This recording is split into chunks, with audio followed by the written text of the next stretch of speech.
놀라운 은혜의 때를 경험해가는 우리가 될 수 있도록, 참으로 오늘도 한 사람 한 사람이 우리의 이유가 되어서가는 이 하루 될 수 있도록 은혜를 부어 주옵소서.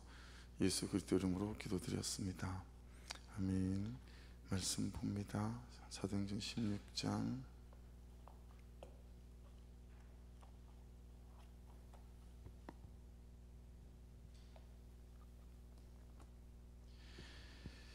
날이 새매 상관들이 부하를 보내어 이 사람들을 놓으라 하니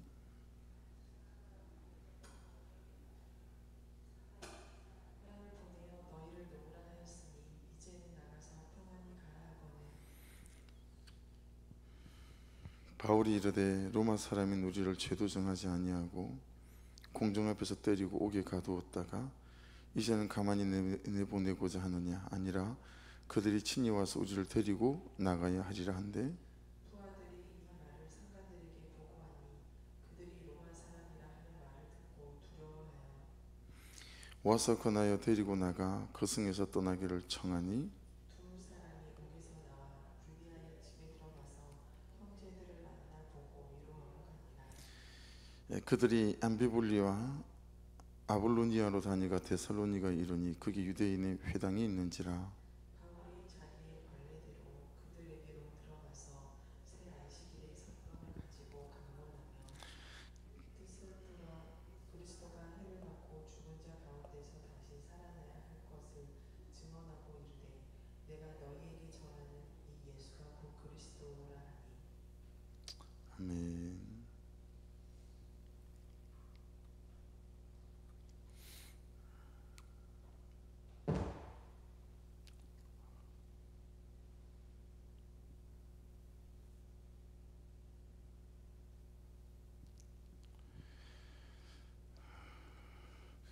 이게 목사가 껴있지 못해서 미처 그냥 넣어줬긴 하지만 하는 대로 하면 되니까요. 이번 주하고 다음 주 2주 남은 거예요, 그죠? 11월 첫 주까지가. 그래서 오늘 정리해서 명단을 내일 새벽부터는 이제 내보낼 드릴 테니까요. 2주 동안에는 그 초청 대상자들을 위해서, 또 초청할 사람들을 위해서 2주간 뭐 특세라고 이름은 붙이지 못하지만 그 특세처럼 저녁 8시에도 좀 나오셨으면 좋겠어요, 가능하시면. 그래서 8시에도 그냥 그 대상자들 놓고 집중적으로 2주간 기도하는, 새벽에도 그러하고 좀 그랬으면 좋겠다 싶습니다. 35절부터 37절을 다시 보십시오. 날이 새매 상관들이 부하를 보내어 밑줄 이 사람들을 놓으라 하니, 36절 간수가 그 말대로 바울에게 말하되 상관들이 사람을 보내어 너희를 놓으라 또 밑줄 하였으니 이제는 나가서 평안히 가라 하거늘. 37절입니다. 바울이 이르되 로마 사람인 우리를 죄도 정하지 아니하고 공중 앞에서 때리고 옥에 가두었다가 이제 가만히 내보내고자 하느냐? 아니라 그들이 친히 와서 우리를 데리고 나가야 하리라 한데, 지금 삶의 상황이 여러분 약간 이상하게 전개가 됐어요.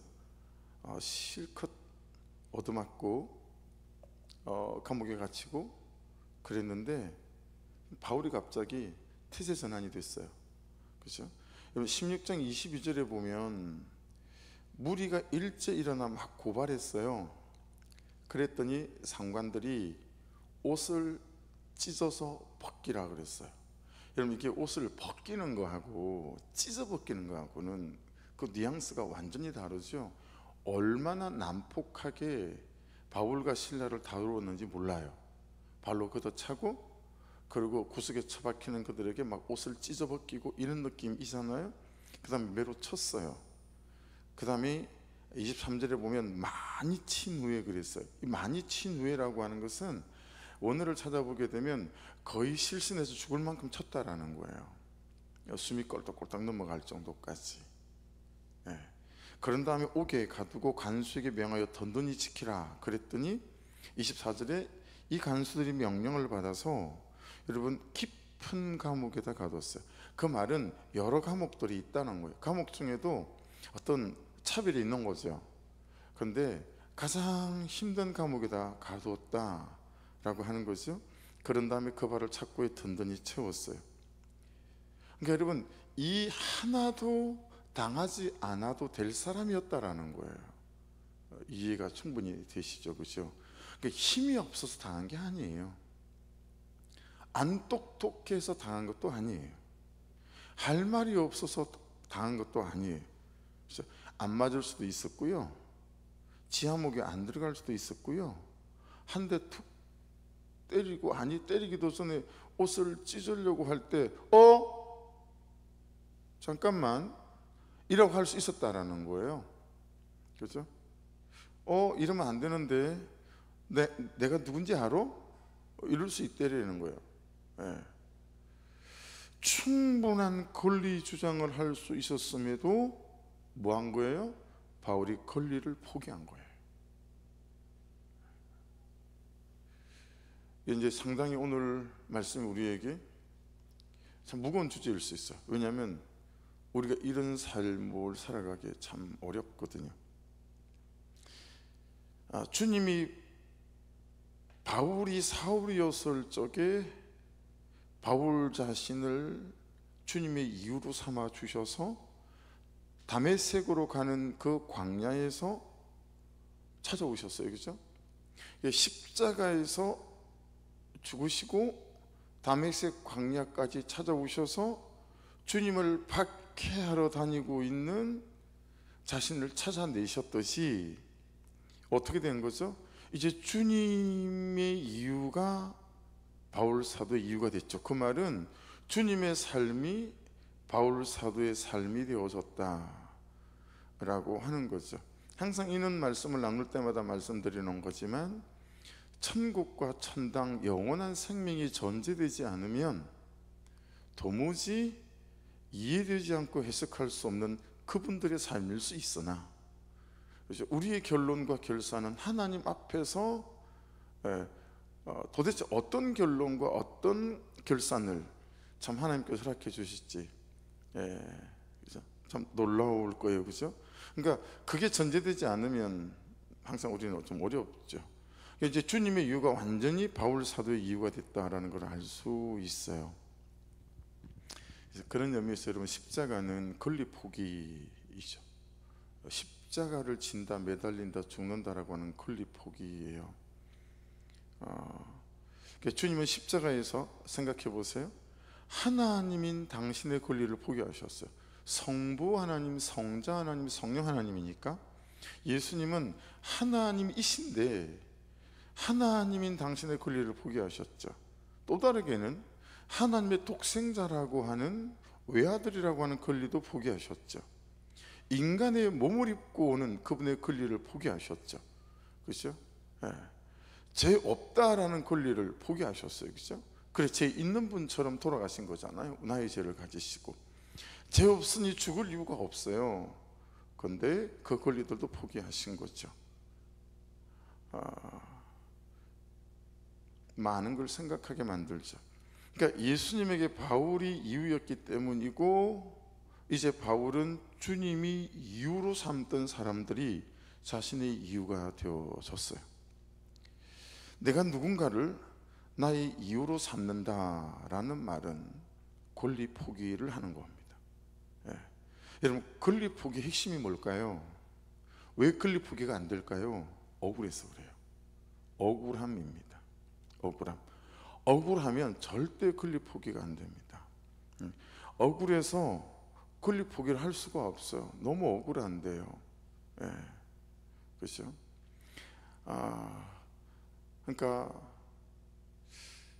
간수라는 한 영혼과 그를 통해 구원받게 된 가족들을 위해서 바울 사도가 이 모든 권리들을 포기했다라고 한 거죠.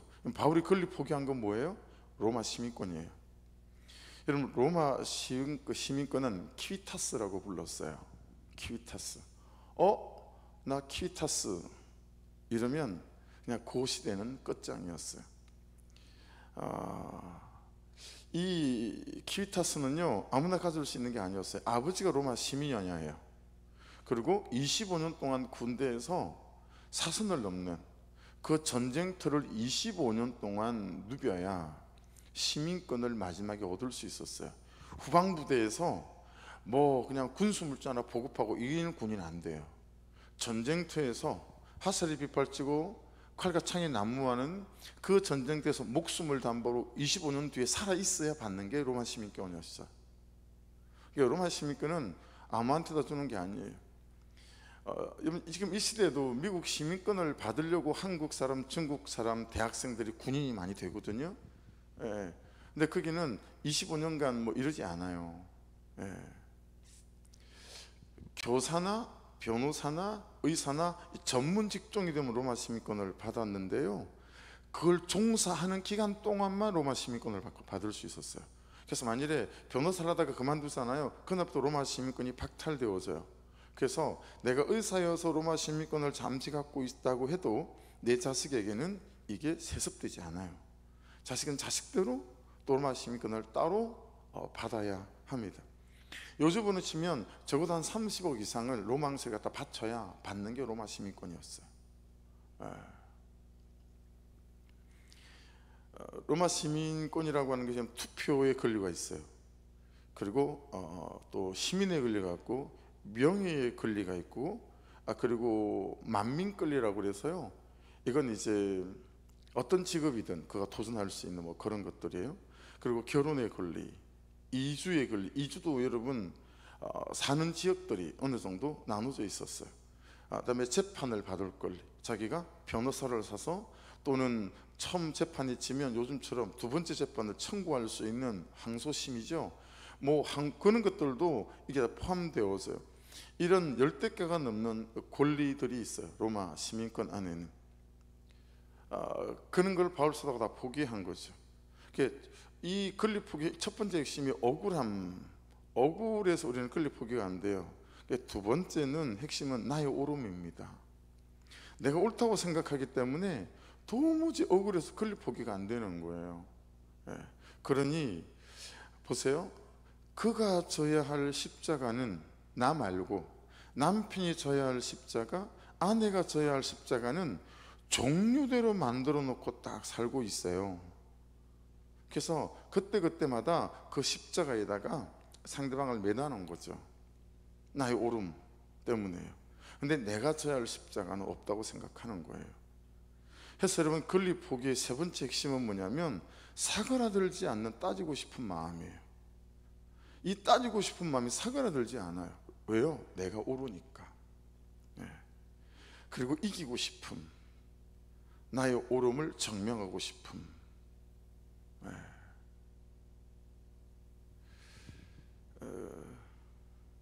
그래서 여러분, 권리 포기는 사람들에게 나 자신에게 인정받고 싶어요. 내가 내 자신에게 인정받고 싶은 거예요. 이게 되게 중요한 거 아시죠? 그리고 내가 사람들에게 인정받고 싶은 거예요. 근데 여러분, 권리 포기를 하시잖아요. 그럼 하나님이 아시고요, 하나님이 인정해요. 근데 우리는 하나님에게 인정받고 싶은 마음이 별로 없어요. 하나님, 그분은 나한테 축복만 주면 돼요. 내가 권리 포기하는 모습을 보면서 하나님이 얼마나 나에 대하여 마음이 아리고, 야, 또 저렇게 저 녀석이 권리 포기하는구나, 참 마음이 아리고, 저렇게 권리 포기하는 저와 여러분을 보면서 그분이 밤잠을 설치고 뭐 이런 것에 우리의 관심이 없다라고 하는 거죠. 우리는 오로지 사람들에게 인정을 받아야 돼요. 내가 옳은 거 맞지? 내가 잘못한 거 없는 거 알겠지? 내가 옳다니까? 이거 증명하는데 우리는 너무 삶의 대부분을 소진한다는 거예요. 그러니까 너무 억울해서 권리 포기가 안 되고요, 나의 옳음 때문에 권리 포기가 안 되고요, 그 다음에 끝없이 사그라들지 않는 이 따지고 싶은 마음, 이기고 싶은 마음, 나의 옳음을 증명하고 싶은 마음, 나에게, 사람들에게. 이때 그 도구로 사용되고 수반되는 것들이 혈기죠. 그리고 그 사람의 마음을 베어내는 앙칼진 날이 선 말, 혀. 단어, 그가 가장 뼈아플 수 있는 단어들을 조금 알지 않나요? 우리 왜 그런지 모르겠지만 우리 셋째 형은 우리 넷째 형한테 밥이었어요. 왜냐하면 우리 넷째 형은 우리 셋째 형이 무슨 단어에 어떤 태도에 그의 감정이 폭발한다는 걸 너무 잘 알았어요. 우리 넷째 형이 우리 가족들 중에 제일 똑똑한 사람이거든요. 학벌은 제일 적은데. 그래서 셋째 형하고 싸우다가 어느 지점에 도달해서 저 사람을 확 뒤집어 놔야 되겠다 싶으면 우리 막내 형이 셋째 형한테 하는 말은 그 택도 없는 소리 좀 하지 마소, 이 말이었어요. 별말 아니잖아요, 그죠? 근데 우리 셋째 형은 택도 없는 소리 하지 마라 그러면 사람이 이성을 잃었어요. 이성을 잃었어요. 이제 나이가 좀 먹었어요. 한번 물어보고 싶은데 왜 그러셨냐고. 한 번도 물어본 적이 없어요. 그냥 제가 보고 알게 된 거죠. 셋째 형은 저 말만 하면 사람이 이성을 잃어버리네. 근데 여러분, 우리가 이런 말들을 알아요. 남편과 아내와 부모님에 대해서. 그래서 그런 태도를 보이고 그런 마음을 배워내는 그런 앙칼진 단어, 이런 것들을 하죠. 그 다음에 여러분 어떤 거죠? 이렇게 사그라들지 않는 따지고 싶은 마음이나 이기고 싶거나 나의 옳음을 증명하고 싶을 때 사용되는, 우리가 이용하는 도구들, 그게 무시하는 거죠. 무시하는 거예요. 투인간 취급하는 거예요. 제 입장에서는 저희 악함 중에 하나는 말을 하지 않는 거예요. 무시까지는 아닌데 말을 하지 않아요. 화났다 이거죠. 내가 옳다 이거죠. 내가 잘못한 거 없다 이거예요. 그 의사표시가 나는 말을 하지 않는 건데, 왜 말을 하지 않냐면 우리 아내가 가장 아파하거든요. 말을 안 하면 우리 아내가 가장 아파해요. 제가 쓸 수 있는 가장 좋은 날이 쓴 예리한 무기는 아내에 대하여 말을, 입을, 성품이기도 해요. 정말 나쁜 제 성품과 내 기질이기도 한데 제 성향이죠. 그렇기도 하지만 더할 나위 없이 아내가 또 그걸 힘들어하니까 할렐루야죠. 그래서 그걸 쓰는 거예요. 계속 다툼과 갈등도 수반되는 도구나 이용일 수 있죠. 판단하고 정죄하는 것도 도구예요, 그죠? 미움의 창고에 꾹꾹 정해놓는 그 사람에 대한 악한 감정, 이런 것도 도구로 이용되고 수반되는 것들인 거죠. 여러분의 성품과 성향과 기질에 따라서 선별해서 우리는 이런 것들을 가지고 상대방을, 그죠? 상대방을 내 옳음을 증명하려고 하고 그렇게 권리 포기하기가 이제 싫은 거죠. 그러니까 여러분, 권리 포기 없이 받아내는 삶은 언감생심이죠. 그런 일은 일어나지 않죠. 여러분 잘 생각해 보십시오. 받아내는 삶은 그에게 그가 복음이 들릴 수 있는 시간까지 시간을 벌어주는 거예요. 그렇죠? 받아내는 삶은 그런 거예요. 하나님께서 그에게 역사하시는, 그에게 귀가 열리고 마음이 열려서 말씀이 들리는 그 시간까지 내가 시간을 벌어주는 거예요. 그런 면에서 여러분 어떤 건지 아세요? 이거 소생술이 있잖아요. 갑자기 탁 심장이 멎었어요. 그때 가슴 위에 올라앉아서 여러분 이 심장을 누르면서 그에게 다시 호흡이 열릴 수 있도록, 어떤 면에 있어서 받아내는 삶은 그런 거거든요. 그에게 시간을 벌어주는 거예요. 자기 죄를 볼 수 있는 시간을 벌어주는 거고, 그죠? 그런 건데 하나님은 나를 수십 년간 지금도 기다려 주시는데 우리는 그를 위하여 단 며칠도 단 한 달도 그냥 시간을 벌어주기가 싫은 거죠. 내가 너무 옳으니까. 내가 너무 옳으니까. 그러니 여러분, 권리 포기는 이 옳고 그름을 따지는 이 세상에서 아마도 조금 더 시간이 가면 없어지는 말이 될지도 모르겠다 싶은 말이 권리 포기인 것 같아요. 권리 포기. 교회에서조차, 그리스도인들에게조차 조금 더 시간이 지나면 이건 없어져 버리는, 사전에 없는 말이 될 수도 있겠다. 그게 권리 포기라는 거. 그래서 지금은 제 몸에 좀 병이 오셔가지고 돌아가셨다는 얘기를 들은 지가 몇 개월 안 되는 것 같은데, 제주 일방대학에서 DTS 받을 때 만났던 여자 간사님, 제 아내 플락 소그룹의 간사님이기도 하신 분이셨는데, 그분이 하루 철철 울면서 참 건립 포기가 안 된다고. 왜냐하면 그냥 집이 없이 캠퍼스 내에 이제 방 하나에 이렇게 살고 있는데, 그때만 해도 그분이 나이가 그때 38인가 그랬거든요. 근데 우리가 2001년 1월 텀에 들어갔으니까, 그리고 강의를 렉처 과정을 3월달 1월, 2월, 3월 3개월을 받았으니까 3월달쯤 됐나 봐요. 근데 여러분, 그 3월달인데 해가 바뀌고 10번을 이사를 한 거예요, 자기 방을. 3개월 만에 10번을 이사를 했으면 여러분, 이게 3, 4, 12, 12주, 많이 해도 15주잖아요. 거의 일주일에 한 번씩 이사를 한 거잖아요, 방을. 그럼 이사가 얼마나 고된가 아시죠? 물론 방 하나니까 뭐 옷보따리, 뭐 책보따리 몇 개나 되긴 하시겠어요, 그죠? 그렇지만 서글펐던 거죠. 서글펐던 거예요. 이야, 3개월 말인데 10번을 이사하는, 이게 너무 서글픈 거예요. 힘들게 사역하고 들어가서 편안하게 들어 누울 수 있을 만한 손바닥만한 공간 하나 자체가 없고 3개월 만인데 10번을 이사해야 된다는 사실 자체가 이분을 너무 설득하게 만든 거죠. 그리고 건립 포기가 안 됩니다. 그리고 울었다는 얘기를 듣고 되게 여러 가지를 생각하게 만들었었어요. 그러니까 여러분, 지금 바울 사도가 얼만큼 큰 건립 포기를 했는지 아시겠죠, 그죠? 그러니까 여러분 보세요. 건립 포기를 이쪽에서 보면 이게 십자가예요, 그렇죠? 근데 건립 포기를 또 저쪽 반대쪽에서 보잖아요. 그러면 내가 그렇게 용납받았으니까 나 또한 그렇게 용납해 주는 거죠. 그러니까 이 건립 포기는 여러 다양한 면을 갖고 있어요, 그렇죠?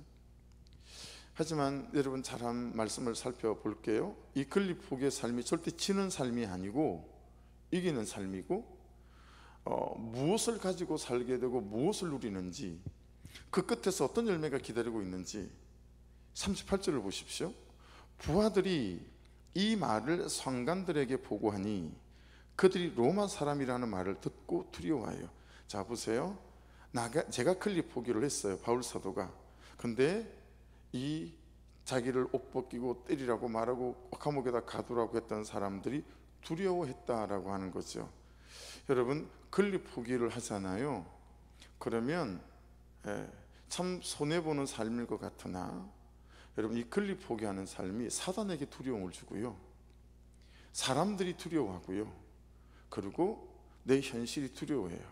내가 건립 포기하는 삶을 보면 참 이게 놀랍죠. 이게 그리스도인의 권세예요. 돈이 있는 게 권세가 아니고, 그리스도인의 권세는 그럴 수 없는 상황인데 그가 나를 위해 건립 포기를 하잖아요. 그러면 그 사람이 두려워져요. 그 삶이 무서운 거예요. 여러분, 이게 진짜 이기는 삶이 아닐까요? 건립 포기하는 사람을 사단이 어떻게 대적할 수 있겠어요?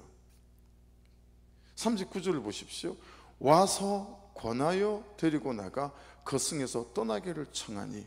여러분, 이 원어들을 살펴보면 존중받고 존경받는 삶이 된다라는 거예요.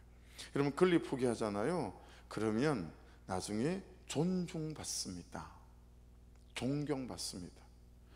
여러분 주변에 교회 안에서, 목장 안에서, 가정 안에서 건립 포기하는 모습을 보며 여러분 존중되는 사람, 존경하고 싶은 사람이 간혹 있지 않던가요? 끝없이 그는 자기의 권리를 포기하며 다른 사람에게 자기의 자리를 내어줘요. 그런 사람들을 보게 되면 진짜 여러분 존경하게 돼요. 그리고 사람들에게 존중받죠. 그게 여러분 그리스도인의 힘이에요. 돈이 가진 힘을 누리려고 하지 마시고요, 건립 포기하심으로 이런 그리스도의 힘. 남편에게 여러분 하면 처음에는 어설프고 덜 익었을 때는 야, 내가 계속 받아내주고 참으니까 나를 이용하네, 이런 생각이 드는 거예요. 근데 진짜 건립 포기를 하잖아요. 그러면 존중받고 존경받는 삶이 도래합니다. 40절 보십시오. 두 사람이 옥에서 나와 루디아의 집에 들어가서 형제들을 만나보고 위로하고 가니라. 위로하는 삶이 돼요. 누가 위로받아야 되죠? 감옥에 갔던, 맞았던 바울이 위로받아야 되잖아요. 그렇죠? 근데 오히려 바울이 그들을 위로하는 삶이 되어져요. 영적 권세죠. 영적 권세가 이거예요. 그렇죠? 감히 넘보지 못하는, 압도하는 이런 아우라가 있는 거죠. 나보다 덜 배운 것 같은데, 나보다 못 사는데, 여러분 넘볼 수 없는 그가 가진 그 존경스러움, 이런 거 있잖아요. 이런 거 있어요. 여러분 큰 교회 목사님들을 제가 자주 만나지 않겠어요? 그러진 않지만 이런 싶은 분들이 많아요. 근데 여러분 문산에만 가더라도요, 요번에도 추석이라고 과일 사들고 와서 인사했어요. 요만한 교회, 요만한 교회, 성도 몇 명 안 돼요. 근데 제가 구정이다, 추석이다, 항상 과일을 살로 들고 쫓아가요. 인사하죠. 요만한 손바닥만한 교회, 성도 수를 따지면 여러분 그분은 30년이 넘어요. 문산에서 목회하신 지가. 근데 존경스러움이 있어요. 크고 작음이 아니에요. 그가 얼마나 하나님 앞에 권리 포기하고 살아가는지를 알기 때문에요. 그냥 그 삶이, 그 인간 됨됨이가 존경스러운 거예요. 그게 여러분 그리스도인의 권세고 영적인 아우라죠. 그런 사람이 되게 되겠죠. 여러분 2절 보십시오. 바울이 자기의 관례대로 그들에게 들어가서 세안식일에 성경을 가지고 강론하며. 아니 그렇게 뚝 까맣고 처박히고 옷을 찢기고 깊은 감옥에 갇히고, 여러분 이런 찌질한 삶을 그가 사는데 보세요. 자기의 삶을 내려놓거나 포기하지 않죠. 여전한 방식으로 복음을 들고 또 다른 도시를 누비고 또 다른 삶을, 또 다른 사람을 자기의 이유로 삼는 거예요. 여러분 지금 2절에 뭐 하러 가신 거예요? 하나님의 이유인 또 다른 잃어버린 영혼에 대하여 또 복음을 들고 가는 거예요. 여전한 방식. 여러분 권리 포기하는 사람들의 특징이 뭔지 아세요? 쉽게 손바닥 뒤집듯이 마음과 감정을 뒤집지 않아요.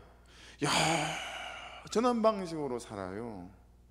여전한 방식으로 아내의 자리를 지키고, 여전한 방식으로 남편의 자리를 지켜요. 여전한 방식으로 부모의 자리를 지킨다고요. 좀 그렇게 대한다고 에이 나쁜 인간, 상종 못할 인간, 같이 살 수 없는 인간, 뭐 이런 거 없어요. 여전한 방식으로 권리 포기하며 우리 주님이 이렇게 저를 내치지 않으시는 것처럼. 그래서 저는 하나님 그럴 때 제일 먼저 떠오르는 단어는 나를 기다려주시는 하나님, 이거예요. 난 그래서 하나님 너무 고마워요. 그래서 나도 다른 사람을 기다려야 되겠다, 끝까지.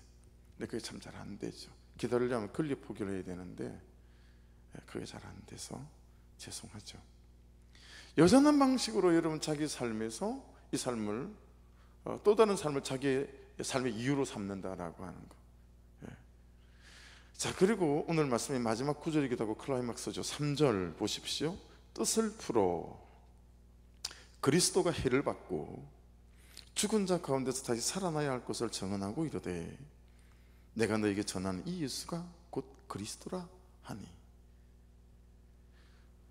여러분 나도 사는 부활이 있고 그도 살리는 부활이 권리 포기에 있음을 믿습니다. 그래서 정말 기도하셔야 돼요. 하나님 정말 안 돼요, 권리 포기. 정말 나의 옳음을 증명하고 싶어요. 정말 사람들에게 봐라 내가 옳다, 이걸 너무 말하고 싶어요. 그래서 날 있은 말로 그의 감정과 마음을 아주 싹둑싹둑 예리하게 아프게 잘라내고 싶기도 한 하나님, 이게 참 잘 안 돼요. 그래서 여러분 내가 부활하고 그도 부활시키는 이 삶에 우리가 온전히 초대받고 있지 못하다. 근데 이 글리포기가 나도 사는 부활이 되고 그도 살리는 부활이 되어지는 거, 이게 글리포기죠. 그래서 여러분, 글리포기는 손해보는 삶이 아니고요, 꾹 참는 삶이 아니에요. 글리포기가 바로 부활의 삶이고 살리는 삶이다 라고 여러분 글리포기를 잘 정리해 주시고, 또 그렇게 정명하는 삶이 될 수 있으면 너무 좋겠다 깨달았습니다. 정리하면 여러분, 최고의 글리포기는 뭘까요? 그런 면에서 최고의 글리포기, 그것은 지난주 설교의 주제였던 것처럼 나는 나를 말씀에 맡긴다. 분명히 내가 따질 게 있어요. 너무 따지고 싶은 거예요. 너무 화가 나요. 왜 저런 식으로 말을 하고 저런 식으로 이런 것들을 이용하지?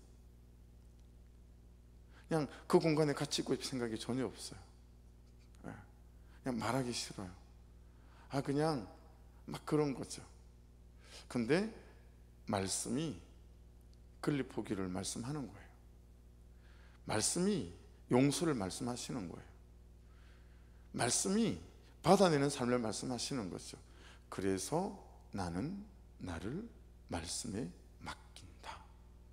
이것처럼 놀라운, 그리고 힘든, 하지만 경이로운 그런 아름다운 결론을 만들어내는 글리포기는 없다라는 측면에 있어서 여러분, 저도 여러분들도 정말 나는 나를 말씀에 맡기는 글리포기가 되셔서 말씀대로 as the Bible, 말씀 따라, follow the Bible, 이렇게 말씀대로 말씀 따라 여러분 글리포기 되는 삶이 되셔서 정말 나도 아름다운 삶으로, 존경받는 삶으로, 그래서 그들도 참으로 살리는 이런 글리포기의 삶이 저와 여러분의 삶이 되어지기를 주의 이름으로 축복합니다. 기도하겠습니다. 말씀 붙잡고,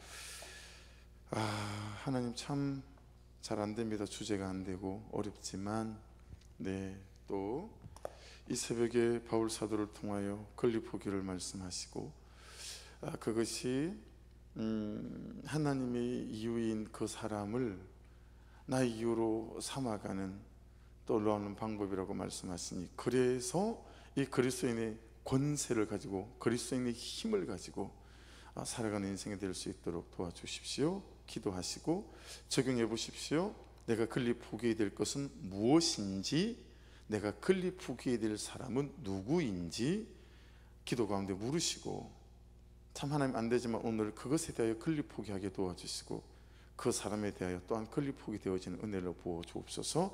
우리 주여 한번 부르고 기도하시고, 초청할 사람들 한 사람 한 사람, 아직 명단은 모르지만 그 사람들을 하나님 꼭, 또 다른 모든 성도들도 꼭 한 사람이라도 초청할 수 있는 하나님 그런 그 영혼을 살리는 것이 나의 이유가 될 수 있도록 사람을 찾아다니고 선물을 들고 또 찾아가고 밥을 사주며 또 나의 3분 스토리를 전하며 그게 초대하는 은혜가 있게 도와주시옵소서. 우리 주여 한번 부르고 기도드립니다. 주여.